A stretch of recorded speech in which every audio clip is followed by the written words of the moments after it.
नमस्कार, आप देख रहे हैं सूचना दर्पण न्यूज। तो आइए इस खास प्रोग्राम में खास मुलाकात के साथ हम आपको गांव शहर से लेकर हर क्षेत्र की समस्याओं, वहां के विकास कार्यों को लेकर अपडेट रखते हैं। तो चलिए आज हम आपको रूबरू कराते हैं खास खबर से। सूचना दर्पण न्यूज से किशन सोलंकी। हम अभी पहुंचे हैं ग्राम पंचायत गणेशपुरा के जो वर्तमान सरपंच है श्रीमती दुलारीबाई मेहता, और उनके जो प्रतिनिधि उनके पुत्र है राहुल जी मेहता, वो हमारे साथ हैं। उनसे हम बातचीत करेंगे जैसे ग्राम पंचायत के मुद्दों के और विकास की बात करें तो जैसे वर्तमान में राजस्थान में भाजपा की सरकार है और जो लगभग कार्यकाल है इनका वो कांग्रेस की सरकार में निकला है, और बातचीत करेंगे कि कांग्रेस की सरकार में क्या क्या विकास करवा पाए हैं आप, और अब भाजपा की सरकार है राजस्थान में डबल इंजन की, तो उसमें देखते हैं क्या कर पाते हैं। तो सरपंच साहब नमस्कार। नमस्कार सर। सरपंच साहब, सबसे पहले तो आप अपना एक राजनीतिक परिचय बताइए कि राजनीति में आप कब से इंटरेस्टेड है? सर राजनीति में तो जब माताजी सरपंच बनी उसके बाद ही आना हुआ सर। उसके पहले तो स्टूडेंट लाइफ चल रही थी सर अपनी। बिल्कुल बिल्कुल।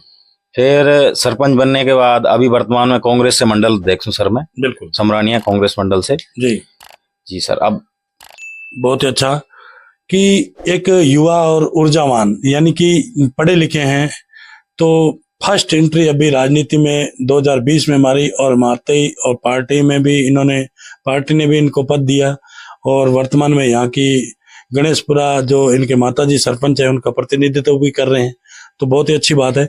तो जैसे सरपंच आप बात करें अपनी गणेशपुरा ग्राम पंचायत की, इसके अंदर क्योंकि आप एक युवा और पढ़े लिखे ऊर्जावान है, तो अपने ग्राम पंचायत में शिक्षा का स्तर कैसा है? सर शिक्षा का स्तर बहुत अच्छा है। यहाँ 12th तक स्कूल है, उसमें लास्ट ईयर मतलब 2021-22 तक जी 700 स्टूडेंट थे सर। बिल्कुल। और उनको सरकार ने साइकिल वगैरह दी दूसरे गांव से। तो सर हमारे गांव के 11 गांव हैं पंचायत में, उसमें से 9 गांव के बच्चे उस स्कूल में आते हैं सर, हमारे ग्राम पंचायत गणेशपुरा में। और दूसरे सेवली फाटक के बच्चे भी आते हैं सर। काफी अच्छा है सर यहाँ स्कूल का माहौल। तो एक ही स्कूल बड़ा है यहाँ पूरी उसमें, और आसपास के स्कूलों में भी ठीक है सर। जी जी, बहुत ही अच्छा। तो जैसे सरपंच साहब बात करें अपन, हमारे अभी जो वर्तमान में राजस्थान के शिक्षा मंत्री है मदन जी दिलावर, अपने यहाँ लोकल आपके यहीं के हैं, उन्होंने 2 फैसले लिए हैं जैसे शिक्षा के प्रति, कि विद्यालयों में जो टीचर जाएंगे वो मोबाइल नहीं यूज करेंगे, और टीचरों की जो हाजिरी है वो बायोमेट्रिक लगेगी। उस पर आपकी क्या राय है? सर देखो, दोनों फैसलों में बायोमेट्रिक हाजिरी है, उसके तो सर 101% रिजल्ट अच्छे आएंगे। अब सर मोबाइल वाली बात है तो देखो, अपन जानते हैं कि जो साइंस ने जो भी टेक्नोलॉजी डेवलपमेंट होता है तो उसका यूज भी होता है और मिस यूज भी होता है। तो एक पक्ष तो सर उसका ये भी सही है, जो उनने जिस चीज से फैसला लिया है ना सर, कि भाई जो मार्केट देखते हैं या जो टीचर डिस्टर्ब होते हैं, वो बात भी सही है। लेकिन सर एक आज मान लो कोई जयपुर का टीचर है और यहाँ हमारे गणेशपुरा में टीचर है, वो समरानिया रह रहा है, तो वो बिना मोबाइल के कैसे संभव लग नहीं रहा सर कि वो बिना मोबाइल के कर सकता है। देखें फिर क्या होगा। बाद बाकी बायोमेट्रिक जो अटेंडेंस का सिस्टम है वो तो सर 100% अच्छा है, और उसके तो रिजल्ट भी अच्छे आएंगे। मोबाइल का तो सर देखते हैं क्या होता है। बहुत ही अच्छा।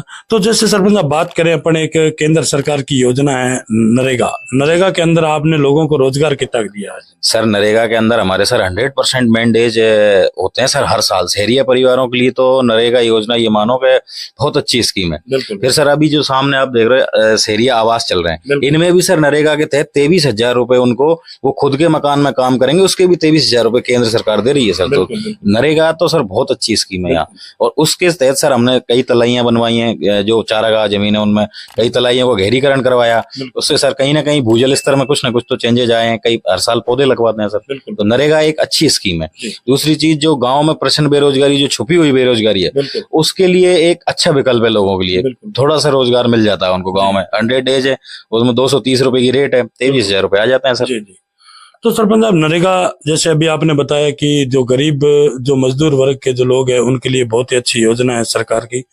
जैसे बात करते हैं सरपंच साहब नरेगा के अंदर पक्के और कच्चे वर्ग का जो 60-40 का रेशा है, उसके अंदर पक्के वर्ग का जो माल मटेरियल का समय बजट है वो समय पे नहीं आने के कारण जो ग्राम पंचायतें हैं उनमें विकास की गति है वो बिल्कुल धीमी चल रही है। इस पे आप क्या कहेंगे? ये सर इसमें सुधार की जरूरत है। हमारी पंचायत में भी सर हमने कराए काम तो काफी लेट पैसा आया, और जो पूरे सब जगह जो जहाँ भी काम कराए हैं लोगों ने नरेगा में, कुल मिलाकर पूरे राजस्थान की पीड़ा है। अब फिर उसमें प्रॉब्लम ये होती है सर, जैसे 2020 में मेरा टेंडर है किसी पंचायत में, 2021 में मेरा नहीं है, 2022 में किसी और का हो गया, तो जो कैलकुलेशन फिर ठेकेदार भी इंटरेस्ट नहीं होते उसमें, जो या तो इसका कुछ टाइम फिक्स होना चाहिए कि मटेरियल का इतने, जैसे लेबर का फिक्स है या आज 10 दिन में आ जाता है पेमेंट, ऐसे ही सर इसका हो जाए तो और अच्छी विकास की गति मिल जाए। बिल्कुल, बहुत ही अच्छा। तो जैसे सरपंच आप बात करें अपन एक केंद्र सरकार की योजना जो धरातल पे अभी चल रही है, जल जीवन मिशन योजना, जो घर घर नल योजना के तहत, इसके तहत अपनी ग्राम पंचायत गणेशपुरा में कोई विकास हुआ है या क्या प्रक्रिया? सर अभी तो इसकी अपने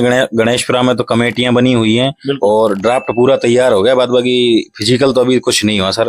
हालांकि उन्होंने कमेटी सब बना दी, सारी जगह वगैरह सब चिन्हित कर ली, सब फाइनल, धरातल पे कुछ नहीं हुआ सर अभी तक। तो जैसे सरपंच साहब, मैं और भी ग्राम पंचायतों में गया हूँ यहाँ आपके इस क्षेत्र के अंदर की, यहाँ कई ग्राम पंचायतों में देखा हमने पेयजल की बड़ी किल्लत है, तो अपनी ग्राम पंचायत में पेयजल की क्या स्थिति है? सर अपनी ग्राम पंचायत में पेयजल की बढ़िया स्थिति है, सिर्फ ट्यूबवेलों से है तो उनका सर मेंटेनेंस कराते रहते हैं अपन, ट्यूबवेल जल जाते हैं, नई मोटर दिला देते हैं, या जो भी मेंटेनेंस होता है पंचायत से अपन उसको रिपेयर करा देते हैं सर। और जो जे जनता जल योजना JJY के 3 ट्यूबवेल हैं सर हमारे, वो पहले तो हमारे पास थे, लेकिन अब इसको जलदाय विभाग को हैंड ओवर हो गए, तो वो भी चल रहे हैं सर। हमारे 3 तो JJY के ट्यूबवेल हैं, बाद बाकी छोटे सिंगल पेज के ट्यूबवेल हैं सारी पंचायत में। बढ़िया स्थिति है सर पेयजल की।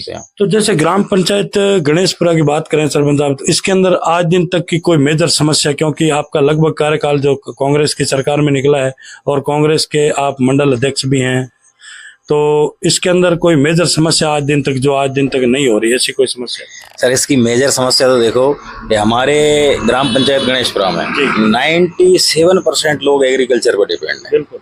तो इसके लिए क्या हमारे GSS सर सेमली फाटक, तो उसके लिए प्रयास किए थे हमने, वो काफी प्रयास करे लेकिन GSS बन नहीं पाया। हालांकि उसकी रिकॉर्ड सारे फाइल वाइल सब कंप्लीट है, जगह चिन्हित नहीं हो पाई थी, वो नहीं बन पाया।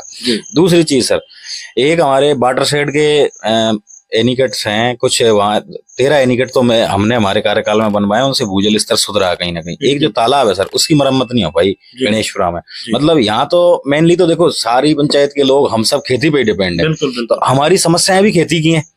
तो हमारी प्रयास यही था कि एक तो GSS बने, और ये जो तालाब हैं जैसे सेमली फाटक तालाब है, उसका कुछ ना कुछ गहरीकरण हो या हाइट बढ़े। एक नहर है हमारी, वो नहर पक्की हो। वो सर जो बुनियादी चीजें है ना, वो सर अभी तक कोई नहीं कर पाया। वो प्रॉब्लम ही है अभी तक। GSS के लिए जरूर फाइल वाइल बन गई, पर आप पता नहीं क्या होगा देखो उसका।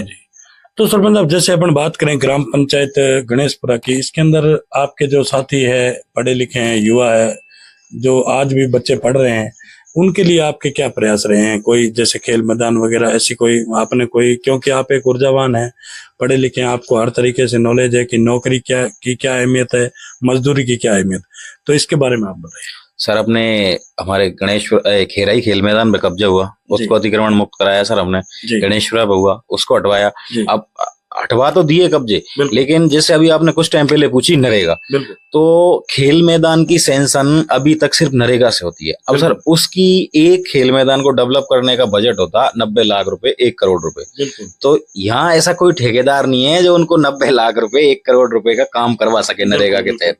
अगर वो जैसे इनको नरेगा के तहत अपने बास्केटबॉल बनता है, उसकी बाउंड्री होती है, कई सारे काम होते हैं जो डेवलपमेंट होना चाहिए। अब जैसे हमारे सिर्फ पंचायत समिति में एक ही ग्राम पंचायत है चंडालिया, जिसमें ये काम हुआ। अगर ये इजी हो जाता तो जैसे उसकी अपन बाउंड्री करा दें या उसमें बास्केटबॉल क्रिकेट की पिच बनवा दें, तो उस पर आगे अतिक्रमण नहीं हो और खेल के लिए हो जाए। तो सर ये चीज अपने दिल में आज तक भी है कि इसके लिए कुछ करें, पर कर नहीं पाए सर अपन। बिल्कुल, बहुत ही अच्छा सुझाव है सरपंच साहब का। सरपंच साहब का जैसे अभी इन्होंने बताया है कि जैसे आज एक अगर अपन खेल मैदान और स्टेडियम वगैरह को तैयार करते हैं तो उसके अंदर लगभग 90 लाख रुपए, 1 करोड़ रुपए खर्च होता है, लेकिन ऐसा कोई सक्षम ठेकेदार भी नहीं है कि जो इस कार्य को करवा सके, क्योंकि नरेगा के तहत काम होते हैं। तो अगर यही नरेगा का जो बजट है वो लगभग 2-3 महीने में सरकार द्वारा जो डाला जाए और बजट समय पे आता रहे, तो ये काम करवाना इजी भी हो जाएगा।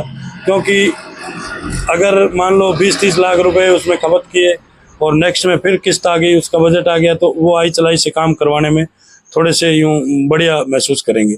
क्योंकि बात करें तो आज 1-1 करोड़ रुपए कोई भी इतना सक्षम ठेकेदार नहीं है, ट्राइबल बेल्ट है ये, इसके अंदर इतना कोई भी पैसा लगा के इन्वेस्टमेंट नहीं कर सकता पहले। तो इसलिए जो सरपंच साहब ने अभी सुझाव दिया बहुत ही अच्छा है। तो सरपंच साहब जैसे बात करें अपन अपने क्षेत्र की, इसके अंदर अपने कई समाज के अंदर आज भी हमने देखा है कि कुरीतियां चल रही है, बाल विवाह, दहेज प्रथा, मृत्यु भोज की प्रथाएं। अगर आप पढ़े लिखे हैं, आपके सामने ऐसी कोई स्थिति आती है तो आप क्या करेंगे? सर ऐसी स्थितियां आती हैं तो जैसे अभी हमने गणेशपुरा में समझाइश करवाई सर, जैसे कोरोना के टाइम ये चीज कम हुई है कुछ हद तक, लेकिन अब लोगों का इंटरेस्ट वापस हो गया। उस टाइम जो मृत्यु भोज पर रोक लगी थी सर, तो 4-5 हमारे नहीं हुए सारे गांव में, मेरे खुद के परिवार में एक डेथ हुई थी, उन्होंने भी नहीं करा। अब सर देखो, लोगों को सरकार नियम बना सकती है, पाबंदियां लगा सकती है, लेकिन जब तक इस चीज की सामाजिक जागरूकता नहीं होगी ना, जब तक लग नहीं रहा शायद। कि फिर आज जैसे बाल विवाह करते हैं जहाँ शहरियां हैं तो वो छुपके कर लेते हैं, कोई प्रोग्राम ज्यादा बड़ा नहीं करते, तो वो तो सर हो ही जाते हैं कहीं ना कहीं। तो जैसे बात करें सरपंच साहब, लास्ट क्वेश्चन है मेरा आपसे कि हमारे देश के जो प्रधानमंत्री माननीय मोदी जी अब की बार तीसरी बार हैट्रिक मारी उन्होंने, तो उनका एक सपना था कि देश को भ्रष्टाचार मुक्त बनाना है। आप एक युवा और ऊर्जावान हैं अभी वर्तमान में, और सरपंच भी है और भाजपा के इस कांग्रेस के मंडल अध्यक्ष भी हैं, तो जैसे आपको क्या लग रहा है, भ्रष्टाचार बढ़ रहा है या कम हो रहा है? अब सर वो तो देखो दोनों ही चीजें हैं सर। हालांकि केंद्र सरकार ने कई चीजों में ट्रांसपेरेंसी लाने की कोशिश करी है। आज जैसे पीडीएस राशन की दुकानें ऑनलाइन कर दी, खाद बीज फर्टिलाइजर वो ऑनलाइन कर दिया, जीएसटी ला दी, तो कुछ हद तक तो सर हुआ है। देखो प्रयास करते हैं रेगुलर, किसी चीज में तो कामयाबी मिल ही सकती है। हालांकि चेंजेस तो हुए हैं, पहले से बहुत चेंजेस हुए हैं, लोगों को मिल भी रहा है उसका फायदा सर। कुल मिला के ये मान सकते हैं कि धरातल पे जो भी राजनेता मानो, अधिकारी मानो, सब अगर यही ठान लेंगे कि भी अपने को भ्रष्टाचार मुक्त करना है तो भी हो सकता है, अन्यथा इसका कोई तोड़ नहीं है। जी सर, सही बात है, यही बात है ना? यही बात है सर। बहुत अच्छा। तो ये थी हमारी खास मुलाकात जो गणेशपुरा के जो सरपंच प्रतिनिधि है राहुल जी मेहता, उनसे सूचना दर्पण न्यूज के अंदर जो इन्होंने हमें समय दिया, इसके लिए बहुत बहुत धन्यवाद। ठीक है, थैंक यू सर। आपको भी सर, आपने कीमती समय निकाला, इस एरिया की समस्याएं सुनी, उनमें से अगर एक आध का भी समाधान आपके चैनल के जरिए हो जाता है तो सर आपको दोबारा धन्यवाद हमारी तरफ से। तो अब तक के लिए इतना ही। हम आपको गांव शहर से लेकर हर क्षेत्र की समस्याओं और वहां के विकास कार्यों को लेकर रखेंगे अपडेट।